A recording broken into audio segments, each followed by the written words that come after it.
What's going on? This is Gerrand, and this is my artist to watch with SooDetroit.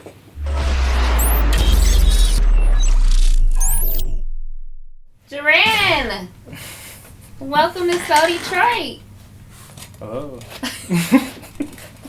How are you? I'm good. How about yourself? I'm well. So, tell us a little bit about you. Where you grew up at? I grew up on the east side of Detroit, close to the 8 Mile and Gratiot area. Been there my whole entire life, 21 years. 21, big 21. Yeah. Okay. How did you get started with music? Probably around 8. That's like when I knew I wanted to be an artist. I remember it was like Christmas 2002. One of my cousins had got the Blueprint 2 on for Christmas. And I wasn't allowed to listen to rap music right then. So that was like my first time listening to rap ever. And they went in the room, they put in the PlayStation 2. And I just remember seeing them just like be like all instant music, like hypnotized almost. So I'm like, I want to do something like this one day. So that's like where it all started at. Like they was embodied by it. Yeah, by everything that he was saying. Wow.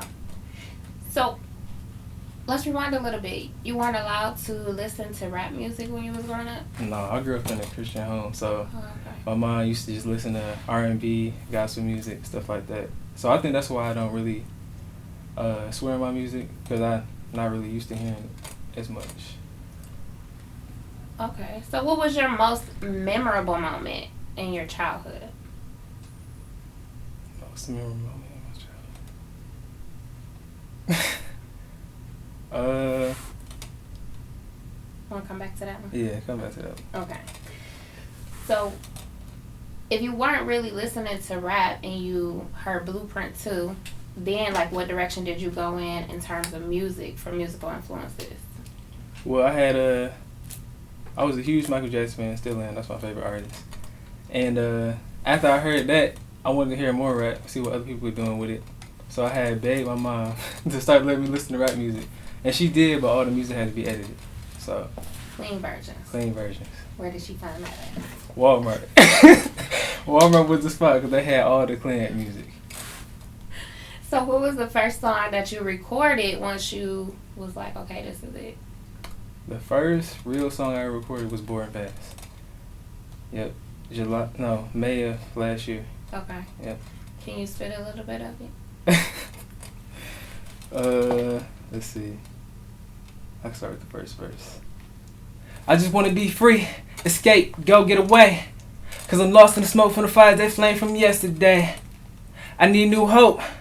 I need new light, so how about a vacation flight to ease the pain and hell, Drake that... I messed up, but you kind of get the point. So do you rap about a lot of real life experience, or do you rap about a fantasy world? Both. Do you have a preference? I do a mixture of both. Like, if you listen to Transcend, all of it's like real life experiences, but it's told in like this fantasy world. Like, Town is a fantasy town, Todayland is a fantasy town, Tomorrow is a fantasy town. So. Okay. So you kind of got like a different type of swag a little bit. Do you identify like your style of artistry with anyone else? No, I think I took a lot of time to make sure I had like my own originality. I really pride myself on that.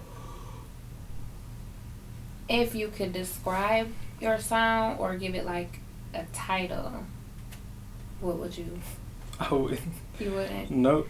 I try to do everything. I want to reach multiple people, whether like 10, 72, everybody. Are you comparable to any other rappers? I wouldn't say so. You don't think so? No. Okay. So who are your current influences in music? Like current artists? Yeah, like who you currently listening to?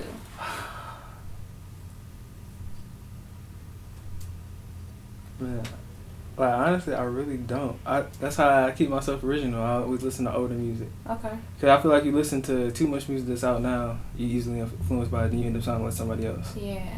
So. That's a good theory. Mhm. Okay, so what are you currently working on? I'm in the early stages of my second EP. Okay. Very early stages. So I don't really have like too much to say about it. All right. So let's rewind. Actually, the first EP.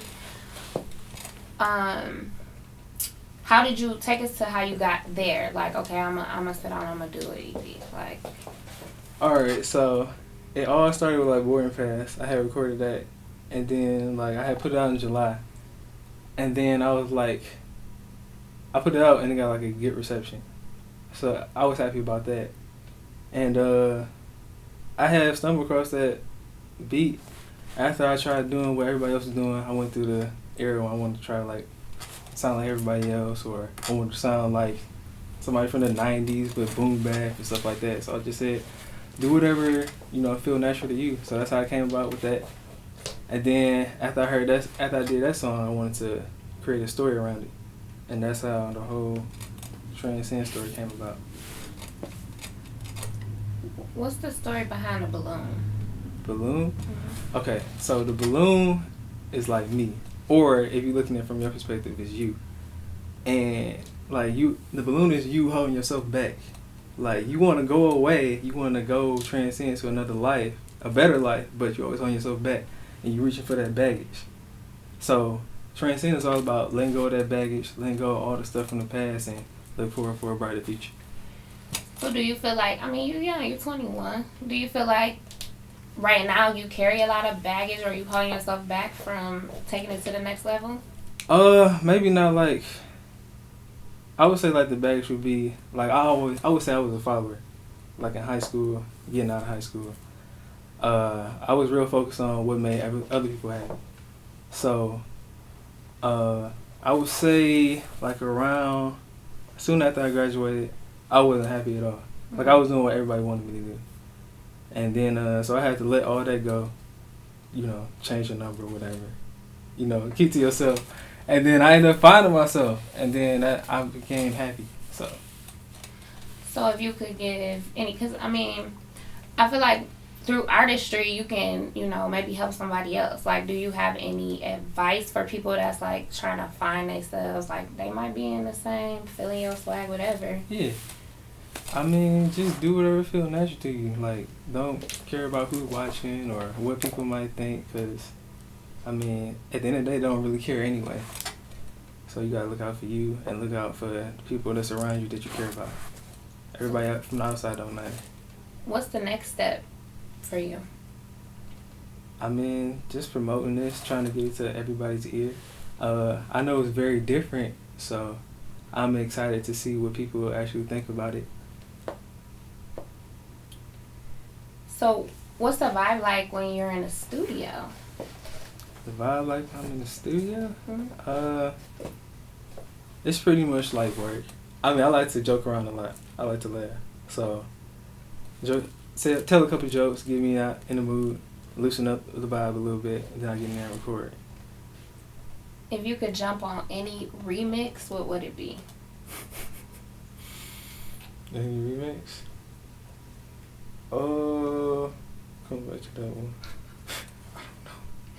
Speaking of coming back to that one, do you know that memorable moment when you grew up yet?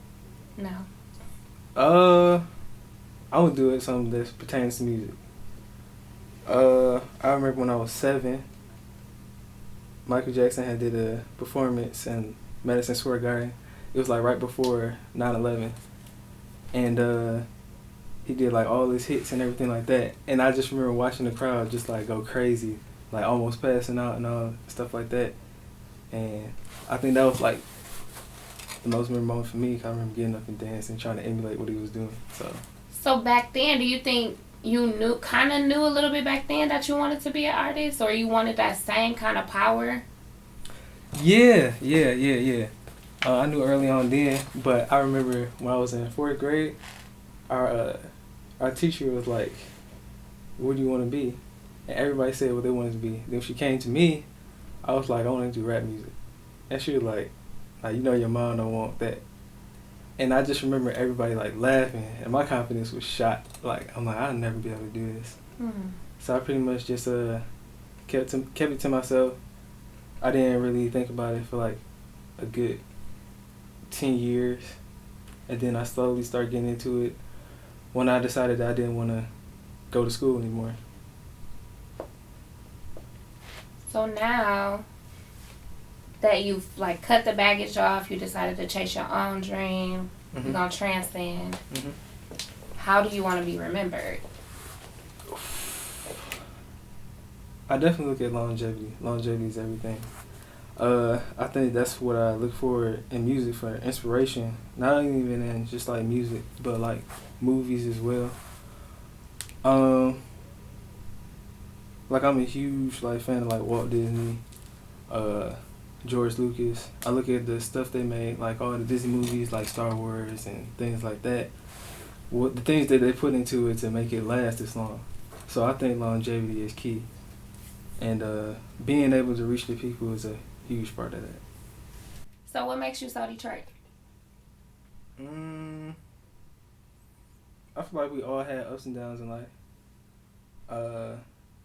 Obviously in Detroit, we see a lot of more downs than everybody else.